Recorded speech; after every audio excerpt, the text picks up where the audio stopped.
मु जमुना मौलिक कहूँ कटक जिलार बांकी ब्लॉक अंतर्गत करडापल्ली आश्रम विद्यालय अष्टम श्रेणी छात्री। आज राज्य स्तरीय शिशु महोत्सव सुरभि 2024 कार्यक्रम उपस्थित थिबा समस्त आमंत्रित अतिथि विभिन्न जिलार आसथिबा गुरुजन एवं भाई भौणी को मोर हृदय भरा नमस्कार।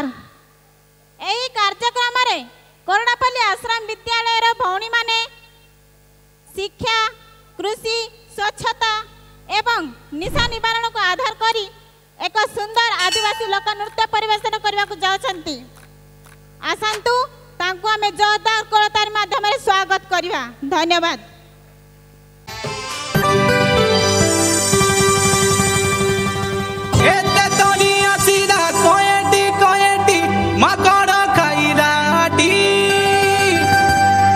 जुगे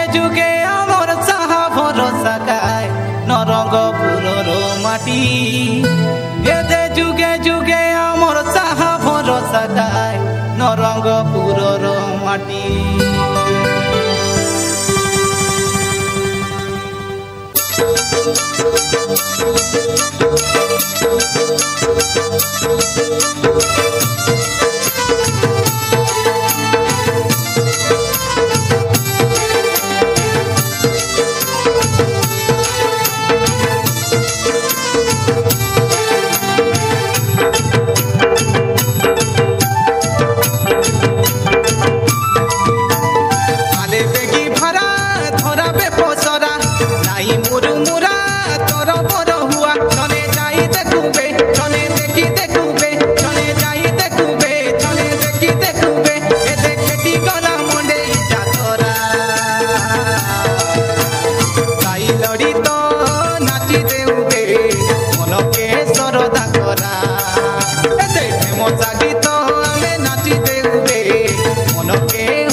माटी आमर माका भाई मोर माटिर जनम माटी जीवु माटी आमर मा। पाठ पढ़ुबे आमे मद छाड़ुबे आमे पाठ पढ़ुबे आमे मद छाड़ुबे आमर कहबा कथा नाई पासरा काई लड़ी तो नाची देउबे मन के सरदा करा एते मजा गीत आमे नाची देउबे मन के उजल करा।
बेलगार शुक्ला चूड़ा माली गुड़ार गुड़ ए कोई गुड़ार पालक भाज के नुआ गडर बाबा रे नरमपुरे गाड़ी मोटर कुरकु दरे गुड़िया सीना हाचे बड़े तू पाठ पढ़ुबे आमे मद छाड़ुबे आमे पाठ पढ़ुबे आमे मद छाड़ुबे हमर कहबा कथा नहीं पसरा ताई लड़ी तो नाची देउबे मनके सरदा करा हेमसा गीत आमे नाची देउबे मनके उजल करा आले बेगी भरा धरा बे पसरा नाई मुरुमुरा तोर पर हुआ जने जाई देखुबे जने देखी देखुबे जने जाई देखुबे जने देखी देखुबे खेते खेती गला मुंडे जा तोरा साई लड़ी तो नाची देउबे मनके सरदा करा हेमसा गीत आमे नाची देउबे मनके उजल करा साई लड़ी तो नाची देउबे मनके सरदा करा हेमसा गीत आमे नाची देउबे मनके उजल करा हेमसा गीत आमे नाची देउबे मनके उजल करा साई लड़ी तो नाची देउबे मनके सरदा करा हेमसा गीत आमे नाची देउबे मनके उजल करा। बहुत बढ़िया अति सुंदर पिला मानकर प्रदर्शन।